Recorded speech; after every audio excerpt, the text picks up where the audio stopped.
오늘 제목을 한번 같이 읽겠습니다. 시작. 하나님의 말씀하심과 설교 그리고 나. 제가 언젠가 사족처럼 말씀드린 기억이 있는데요. 제가 학창 시절에 마돈나라는 이 한 제 많은 가수가 파파 돈 프리치라는 제목의 노래로 전 세계를 히트를 쳤던 적이 있습니다. 이 파파 돈 프리치를 영어 그대로 해석을 하면 아빠 설교하지 마세요, 이렇게 번역이 되어야 합니다. 그런데 제가 충격이었던 건 한국 사람들이 이걸 설교하지 마세요라고 번역하지 않고 잔소리하지 마세요라고 번역을 하더라고요. 사랑하는 성도님들, 여러분은 지금 설교를 듣고 계십니다. 이 설교뿐만 아니라 여러분이 설교를 들으실 때마다 여러분 어떤 마음으로 들으십니까? 하나님의 말씀으로 들으십니까? 아니면 혹 잔소리로 듣고 계시지는 않습니까? 설교의 권위가 참 많이 약화된 시대를 저희가 살아가고 있습니다. 1차적으로 그것은 아마 설교자인 저희들의 책임일 것입니다. 참으로 하나님 앞에 더욱 두렵고 떨림으로 이 책임을 신실하게 감당해야 한다라고 믿습니다. 그러나 그것이 설교자만의 책임은 아닐 것입니다. 설교를 듣는 우리 모두가 어떤 자세로 설교를 듣는가 하는데 달린 것입니다. 그 설교가 내가 동의가 되고 내 소원과 내 마음의 일치가 될 때는 아멘 하지만 혹 그 설교가 내 생각과 다를 때, 혹은 내가 원하는 것이 아닐 때, 혹 그대로 하면 내가 분명히 손해보는 것 같을 때는 나도 모르게 그 설교를 다른 성경에 빗대어서 골로새서에 빗대어서 골로 새고 있지는 않은지 우리 자신을 한번 돌아보아야겠습니다. 그렇다면 어떻게 하면 설교를 우리가 하나님의 말씀으로 믿고 받아들여 정말 그 말씀이 우리를 변화시킬 수 있을까요? 다른 말로 하면 설교자가 어떤 자세로 어떻게 무엇을 설교할 때 그것이 하나님의 말씀이 될 수 있을까요? 설교를 듣는 우리가 어떤 태도로 어떤 자세로 설교를 들으면 그 설교를 하나님의 말씀으로 받아 그 하나님의 말씀의 능력이 우리의 것이 되어 우리의 삶이 변화되어질 수가 있을까요? 오늘 본문의 세례 요한은 그 시대에 엄청난 인기를 누리고 있었던 설교자였습니다. 수많은 사람들이 그의 설교를 듣고 하나님의 음성을 듣고 하나님의 말씀으로 받아 회개의 역사를 이루며 세례받으려 줄을 서는 장사진을 이루게 됩니다. 그런데 그곳은 그들이 사는 곳과 먼 광야였습니다. 그럼에도 불구하고 많은 사람들이 그에게 몰려든다는 소식들을 그 시대의 종교 지도자들이 듣게 됩니다. 그렇게 많은 사람들이 이 세례 요한의 설교를 하나님의 말씀으로 듣고 회개하고 세례를 받는 그때에도 그 설교의 은혜를 받지 못하는, 오히려 그 설교를 시비 걸고자 찾아온 두 무리들이 오늘 본문 가운데 등장하고 있습니다. 그 두 그룹은 어떤 그룹들이었습니까? 사두개인들과 바리새인들이었습니다. 사두개인들은 그 시대의 기득권, 권력층이었습니다.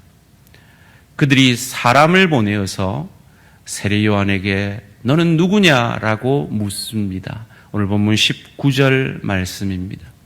유대인이 예루살렘에서 제사장들과 레위인들을 요한에게 보내어 내가 누구냐 물을 때 요한의 증언이 이러하니라. 여기서 유대인들이라고 하는 건 제사장들과 레위인들을 보낼 만큼 권력층인 예루살렘에 사는 그 시대의 사내들인 최고 권력 기관에 속한 사람들임을 알 수가 있습니다.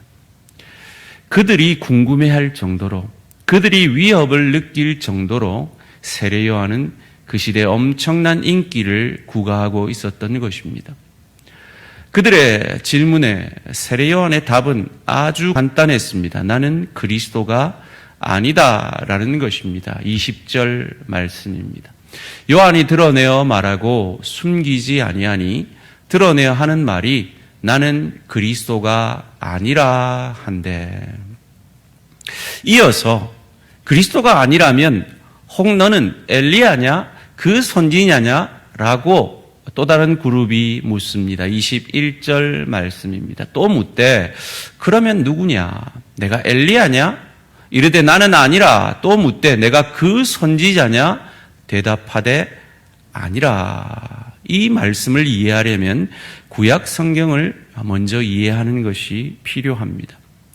앞서 세례 요한에게 누구냐 물은 그룹이 사두개인들의 그룹이라면 지금 묻고 있는 이 그룹은 바리새인들의 그룹임을 24절을 통해서 알 수가 있습니다. 그들은 바리새인들이 보낸 자라. 참 아이러니한 것은요, 이 사두개인과 바리새인 이 두 그룹은 아주 적대적인 그룹이었습니다. 한 그룹은 아주 보수적인 그룹이었고 한 그룹은 아주 개혁적인 그룹이었기 때문입니다. 그런데 이 보수와 개혁이 예수님을 핍박하는 데는 마음을 합하고 있는 것입니다. 그들이 물었죠. 두 가지 질문을 합니다. 엘리야냐? 그 선지자냐? 라고 말이죠. 이 질문이 구약 성경에 근거가 되어 있는 질문이기에 유대인들은 이 질문의 의미를 쉬 알 수가 있었습니다. 신명기 18장 15절 말씀에 내 하나님 여호와께서 너희 가운데 내 형제 중에서 너를 위하여 나와 같은 모세와 같은 선지자 하나를 일으키리니 너희는 그의 말을 들을지니라. 오실 메시아에 대해서 모세와 같은 선지자가 올 것임을 예언하였고 그것을 아는 유대인들이 네가 그 메시아냐라고 다시 되묻고 있는 것입니다. 아니라고 다시 한번 요한은 강조하죠. 또 묻습니다. 그럼 너는 엘리야냐? 이것 또한 말라기 4장 5절의 예언을 그들이 알고 있었기 때문입니다. 보라, 여호와의 크고 두려운 날이 이르기 전에 내가 선지자 엘리야를 너희에게 보내리니. 메시아를 준비하기 위해서 엘리야를 보낼 것인데 그럼 너는 엘리야냐라고 묻는데 그 또한 아니다라고 대답합니다. 그 선지자도 엘리야도 아니라 하는 것이 세례 요한의 답이었습니다. 자, 여기서 우리는 이 세례 요한에게 질문하고 있는 이 사두개인들과 바리새인들이 어떠한 사람들인지를 잠시 살펴보고자 합니다. 사두개인들은 그 시대의 제사장 그룹이었습니다. 로마와 결탁한 권력가들이었죠. 그들은 기득권자들이었기 때문에 변화를 원치 않았습니다. 성경도 모세 오경만 권위를 인정했고요. 부활을 믿지 않았고 이 세례 요한이 지금 일으키고 있는 이 새로운 믿음의 세계로 들어오는 이 세례라는 의식을 그들은 반대하고 있었던 것입니다. 반면에 바리새인들의 그룹은 서기관들, 개혁적인 그룹들입니다. 그래서 외세 침략에 저항했던 아주 개혁적인 사람들이었고 그로 인해 십자가에 못 박혀 죽기까지 싸웠던 사람들입니다. 이들은 모세 오경도 예언서도 심지어 구전까지도 믿고 인정하는 사람들이었으며 부활을 믿었고 또한 이 세례 요한의 세례라는 이 새로운 개혁적인 방법을 선호해서 그것을 자기들의 것으로 삼으려 했던 자들입니다. 이 사두개인이 메시아가 오기를 기다렸을까요? 아닐 것입니다. 왜냐하면 메시아가 오면 메시아에게 그들의 지금 가지고 있는 권력을 잃어버릴 것이었기 때문입니다. 그렇다고 바리새인들은 어떻습니까? 자기들은 지금 기득권을 가지지 못하고 있는데 이 세례 요한이라는 새로운 인기 있는 인물을 통해서 그가 가진 이 세례를 자기들의 것으로 삼아서 자기들이 기득권을 가지려고 하는 세력이 또한 이 바리새인들의 그룹이었습니다. 사두개인과 바리새인의 공통점이 바로 여기에 있습니다. 그들은 그들로 가득 차 있었습니다. 자기 생각, 자기 뜻, 자기 기준으로 가득 차 있었습니다. 그래서 많은 사람들이 세례 요한의 설교를 하나님의 말씀으로 받을 그때에 그들은 그 세례 요한의 설교를 하나님의 말씀으로 받아들이지 못하고 있었던 것입니다. 여기서 우리는 설교를 하나님의 말씀으로 받아들일 수 있는 첫 번째 조건을 발견하게 됩니다. 그것은 바로 겸손히 내 생각, 내 기준을, 내 뜻을 내려놓고 나를 비워야 그 속에 말씀으로 채워질 수 있다라는 것입니다. 바로 세례 요한이 그러하였습니다. 세례 요한은 아무것도 얻을 수 없는 광야로 나아가서 그 시대의 가장 극빈층들이 겨우 살아날 수 있는 그 정도의 음식을 메뚜기와 석청을 통해 먹음으로 자신을 비움으로 하나님의 말씀으로 그를 채워 그 능력의 말씀이 사람들에게 선포되어질 때, 설교되어질 때 그것이 하나님의 말씀으로 그들에게 받아들여져 회개의 역사를 이루며 수많은 사람들이 그에게 세례를 받으려 나왔던 것입니다. 사랑하는 성도님들, 우리는 얼마나 많은 설교를 들었을까요? 여러분이 40년을 신앙생활했다면, 그리고 일주일에 한두 번만 예배를 참석했다면 대충 계산을 해도 여러분은 4,000번 이상의 설교를 들으면서 여기까지 온 것입니다. 그리고 그 설교가 저와 여러분을 얼마나 변화시켰습니까? 정말 우리가 듣는 그 설교를 하나님의 말씀으로 모두 받아들였다면 지금 우리가 변화된 이 정도의 모습일까요?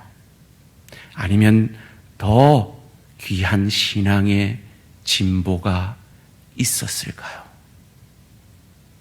혹 우리의 것으로 너무 가득 차 있었기 때문에 내 기준, 내 뜻, 내 방법으로 가득 차 있었기 때문에 하나님의 말씀이 선포되었지만 하나님의 말씀이 내 속에 들어올 그 틈이 없지는 않았을까요? 소원합니다. 세례 요한처럼 자신을 비워 하나님의 말씀으로 가득 채우는, 그리하여 말씀의 능력이 우리 삶에 임하며 말씀을 통해 변화되어지는 저와 우리 모든 성도님들 되시기를 주님의 이름으로 축원합니다. 세례 요한은 자신의 존재됨에 대해서 오늘 본문 23절에서 이렇게 고백하고 있습니다. 이르되 나는 선지자 이사야의 말과 같이 주의 길을 곧게 하라고 광야에서 외치는 자의 소리로라 하니라. 여러분 한번 생각해 보세요. 세례 요한이 자신을 광야에서 외치는 자의 소리라고 말하고 있는 이것은 어떤 의미일까요? 그저 세례 요한이 시적인 표현을 쓰고 있는 것일까요? 아니면 자신을 겸손히 낮추어서 나는 소리에 불과합니다 라고 그가 하는 설교를 비하하는 것일까요? 그도 아니라면 그가 진정 선포하는 그 설교가 하나님의 말씀이라는 확신 가운데 선포하는 말씀이 나는 광야에서 외치는 자의 소리라는 고백일까요? 그 의미를 분명히 이해하기 위해서는 이 세례 요한이 인용하고 있는 이사야의 글을 찾아보면 알 수 있을 것 같습니다. 이사야 40장 1절에서 8절 말씀을 한 절씩 살펴보기를 원합니다. 너희 하나님이 이르시되 너희는 위로하라.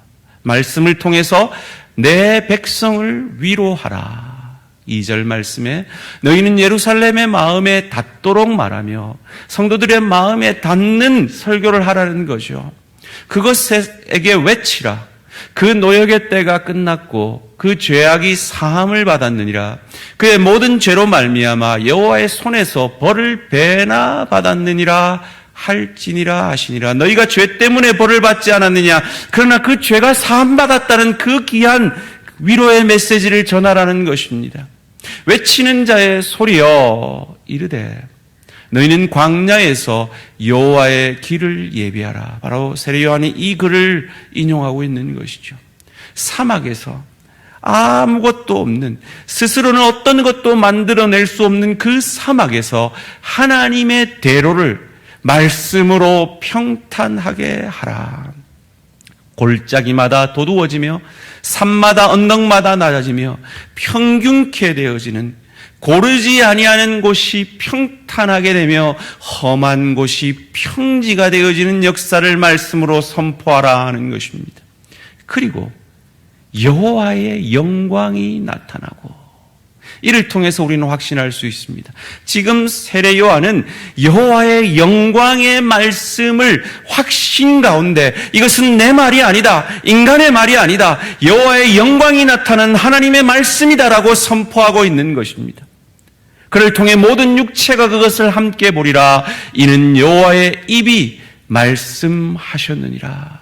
그의 설교가 하나님의 말씀인 이유가 이어서 나옵니다. 말하는 자여 소리여 이르되 외치라.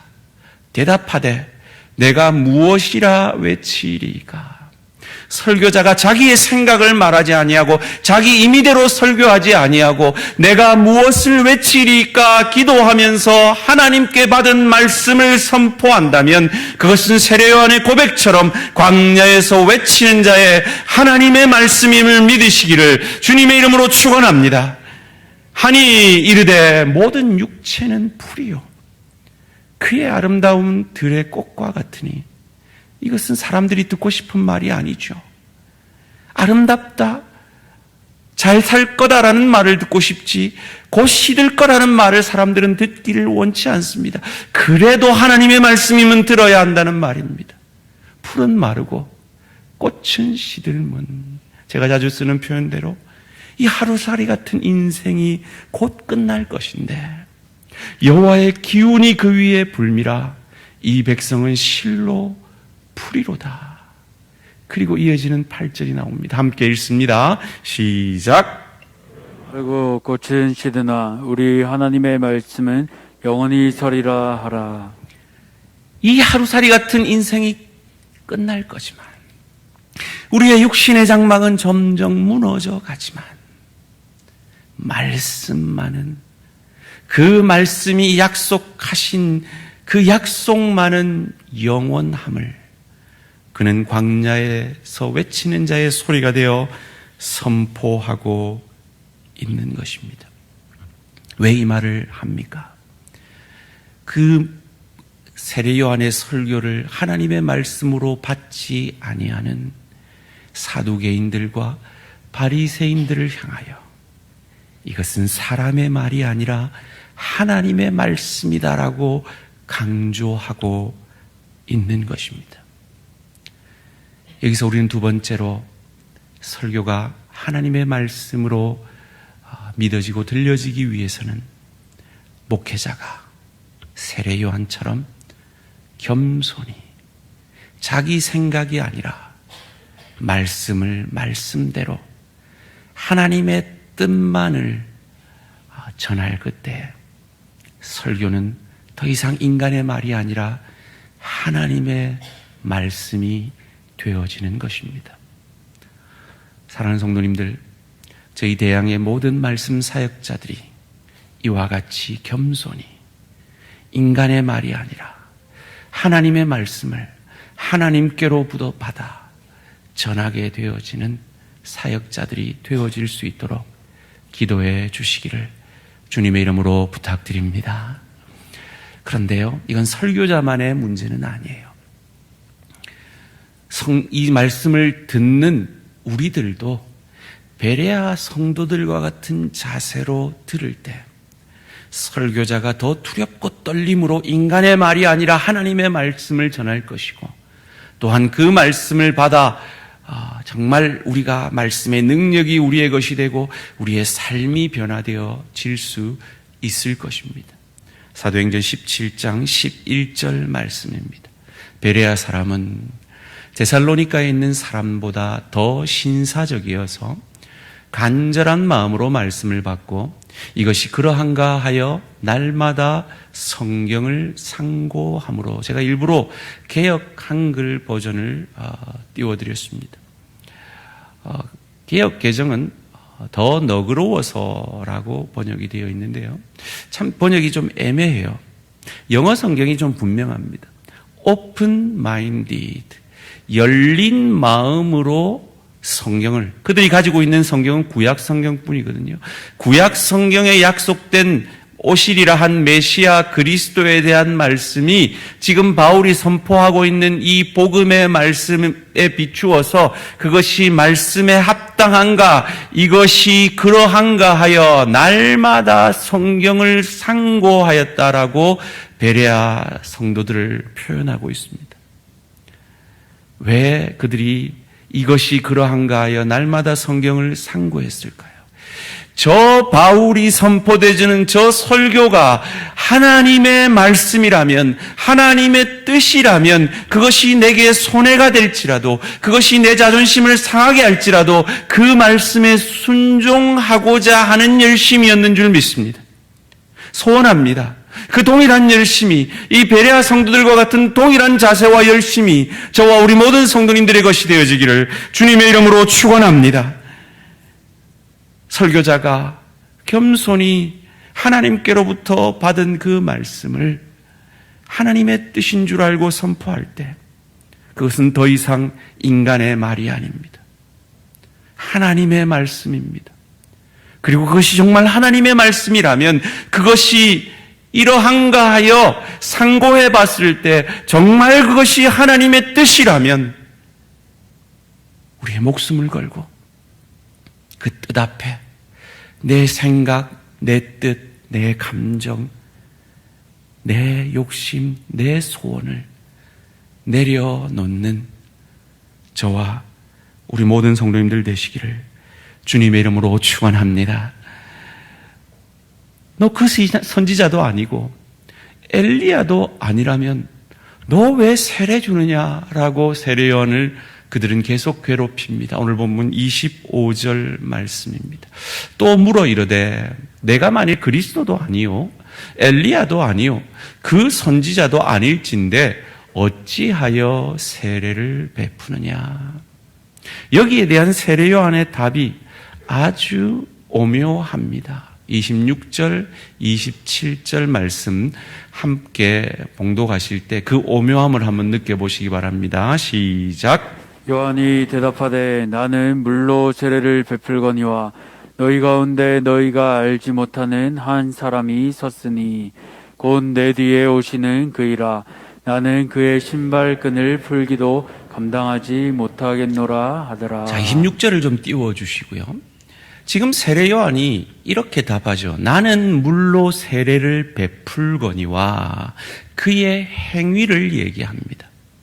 자, 그렇다면 이것이 말의 이치에 맞으려면 너희 가운데 너희가 알지 못하는 한 사람이 섰으니 그는 성령으로 불로 세례를 주리라 이렇게 표현되어져야 맞는데 세례 요한은 예수님이 어떻게 하실 것이라고 설명하지 않습니다. 그저 그 존재 자체가 내가 신발끈을 풀기도 감당하지 못할 분이십니다. 라고 그 존재 자체에 대해서만 얘기하고 끝이 납니다. 신발끈을 푸는 건 그 시대에 가장 낮은 하인이 하는 일이었습니다. 그 시대에 가장 낮은 하인이 하는 그 일도 내가 그분에게 비할 수 없습니다. 라고 그를 완전히 낮추고 있는 것입니다. 그를 통해서 세례 요한의 마음이 느껴지지 않습니까? 나는 당신들에게 세례를 베풀므로 행함으로 당신들이 내게 나아왔지만 그분이 어떻게 당신들에게 행하든지 간에 나는 그분을 믿습니다. 그분의 존재 자체를 나는 믿습니다. 그분의 존재 자체가 내게 복입니다. 그분이 내게 어떻게 하시든지 간에 그분의 존재 자체가 내게 가장 큰 축복입니다. 라는 이 고백을 세례 요한이 하고 있는 것입니다. 소원합니다. 우리 모든 대한가족들이 이 믿음으로까지 자라나기를 주님의 이름으로 축원합니다. 그렇습니다. 예수 믿으면 복 받습니다. 그러나 그것을 뛰어넘어 예수 믿은 것 자체가 하나님의 자녀가 된 자체가 참 복임을 믿으시기를 주님의 이름으로 축원합니다. 그 예수님의 존재 자체가 우리에게 복이며 우리에게 기쁨이며 우리에게 평안임을 믿으시기를 주님의 이름으로 축원합니다. 제가 속이 좀 안 좋아서요. 오늘 저희 아내가 아침에 맛난 누룽지를 끓여줬어요. 그러기에 제가 저희 아내를 사랑합니다 라고 하는 것과 평소에 전혀 그러지 않음에도 불구하고 나는 아내를 그 존재 자체로 사랑합니다 하는 것은 다를 것입니다. 그렇습니다. 예수님이 우리에게 평안 주셨어요. 예수님이 우리에게 부자도 되게 하셨어요. 예수님이 우리에게 지혜도 주셨어요.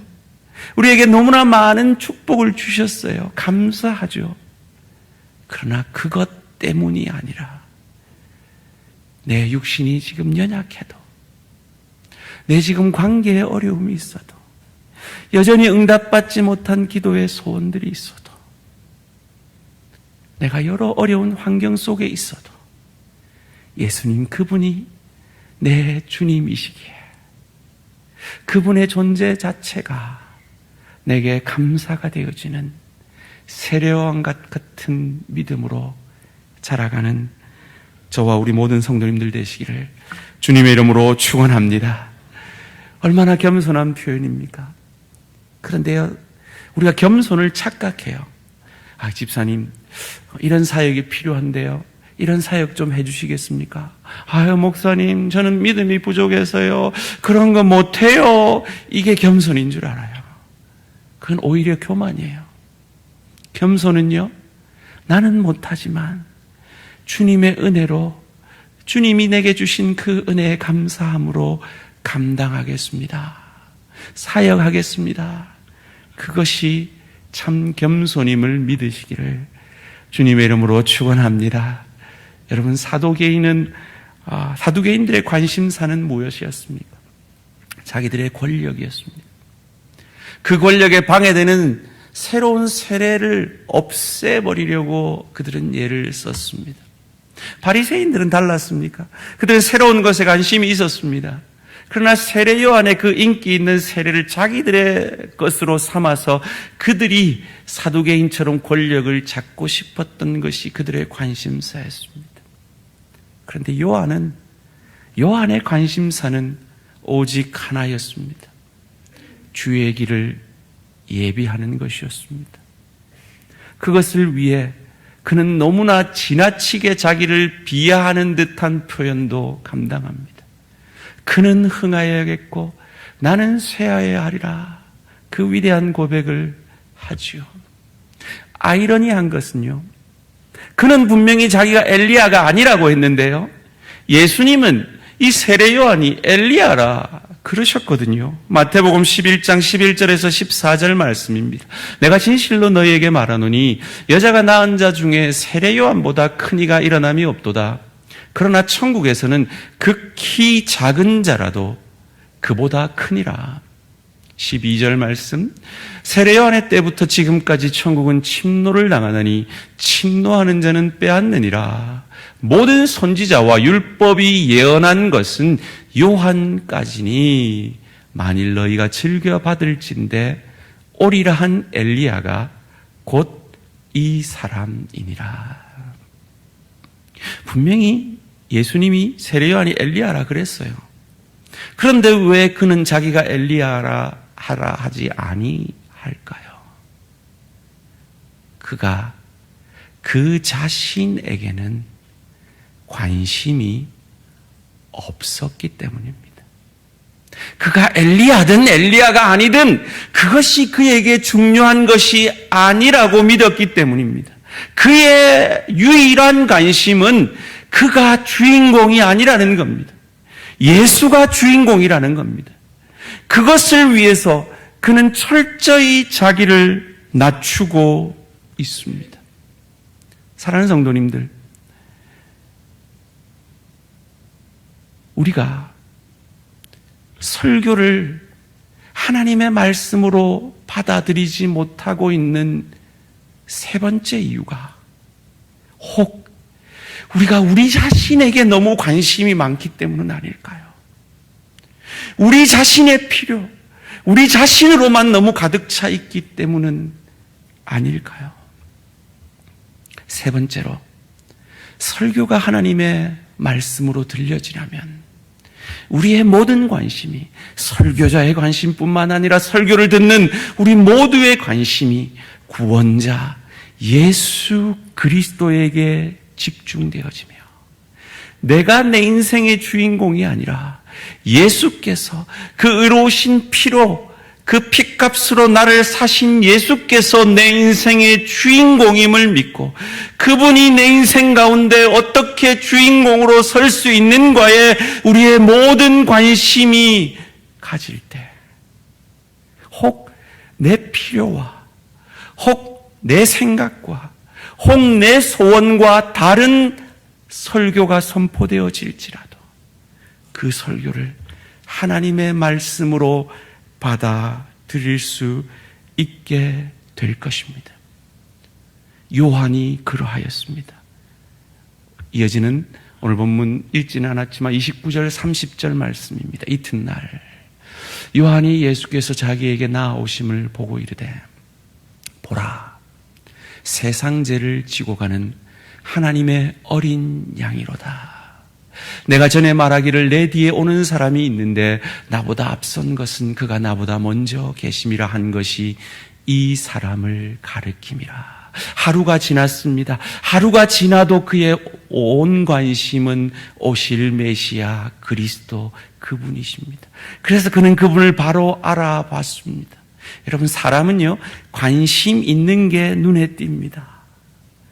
제 관심은요 우리 아들한테 어떻게 하면 싼 아이스크림을 사줄까가 관심인데요. 그 관심이 있으니까요 제가 우리 동네에서 아이스크림을 제일 싸게 파는 데를 압니다. 맥도날드 옆에 있는 꽈배기 집에서 사시면 아이스크림이 제일 쌉니다. 관심 있는 건 보여요. 요한이 왜 예수님이 눈에 띄었을까요? 그의 온 관심이 예수님이었기 때문입니다. 사랑하는 성도님들, 예수님이 우리의 인생의 주인공이십니다. 그래서 우리가 가정에서도 일터에서도 주의 교회에서도 날 구원하신 예수님이 무엇을 기뻐하실까? 주님이 영광 받으시려면 내가 어떻게 해야 될까? 어떻게 살아야 될까? 그 온 관심이 우리의 것이 되어지는, 예수님이 내 인생의 주인공이 되어지는 저와 우리 모든 성도님들 되시기를 주님의 이름으로 축원합니다. 그런데요, 우리 예수님은요 자기만 돋보이려는 주인공이 아니에요. 우리가 정말 예수님을 내 인생의 주인공으로 삼으면요, 정말 싫던 그것이 좋게 보여요. 정말 짜증나던 그것이 선하게 보여요. 정말 나를 힘들게 하던 것이 달리 보여요. 그저 목구멍이 포도청이라 일하던 그것이 하나님의 영광을 위해서, 하나님의 뜻을 위해서 일하게 되어지는 놀라운 축복으로 변화되어지는 것입니다. 정리하겠습니다. 설교가 하나님의 말씀으로 들리려면 듣는 우리와 설교자가 어찌해야 합니까? 내 것으로 가득 찬 내 마음을 비워내고 내 생각, 내 기준을 내려놓고 말씀 앞에 나를 비워내어야 합니다. 말씀을 전하는 설교자가 겸손하게 하나님이 주시는 말씀을 받아 내 생각 아니라 하나님의 뜻대로 말씀을 전해야 합니다. 그리고 그 말씀을 받는, 전하는 우리 모두가 자기 자신에게 내가 주인공이 아니라 우리의 관심이 구원자 예수 그리스도에게 집중되어질 때 이 말씀은, 이 설교는 하나님의 말씀이 되어 능력으로 우리의 삶 가운데 역사하실 것이고 그 말씀이 육신이 되어지는 은혜와 축복이 저와 여러분의 것이 되어질 줄 믿습니다. 말씀을 맺겠습니다. 케네디 대통령이 나사 미 우주항공국을 방문했습니다. 제가 처음 개척한 교회가 나사 장로교회인데 그 교회가 바로 나사 옆에 있었어요. 어떤 분들은 그것을 나사라고 이렇게 생각하시던데 나사 아니고 나사 장로교회예요. 케네디가 나사를 방문했는데 정말 신기한 장면을 봅니다. 한 청소부가 자기가 한 번도 본 적 없는 가장 기쁘고 즐거운 모습으로 그 힘든 3D 직종인 청소를 감당하고 있는 겁니다. 그냥 잠깐이 아니라 그가 그 보고를 받고 다른 일들을 처리하는데 계속해서 신경이 쓰일 정도로 너무나 기쁜 모습으로 청소하는 모습을 보고 그가 잠시 하는 일을 멈추고 그에게 다가갑니다. 당신 도대체 무슨 일이 있느냐고. 당신은 도대체 어떻게 이렇게 즐거운 마음으로 이 어려운 청소를 하느냐고 묻습니다. 그때 그가 남긴 이 유명한 말이 있죠. 카카, 저는 지금 로켓을 달에 보내는 일을 하고 있습니다. 라고 말이죠. 사랑하는 성도님들, 이 한 주간 여러분이 하시게 될 가정사역, 여러분이 감당하시게 될 일터사역, 여러분이 주의 교회를 위하여 섬기는 이 주의 교회의 사역은 그저 죽지 못해 하는 사역이 아니라 하나님의 나라를 확장하며 하나님이 내가 누구를 보내며 누가 나를 대신하여 갈고 하는 이 음성에 대답하는, 하나님을 대신하는,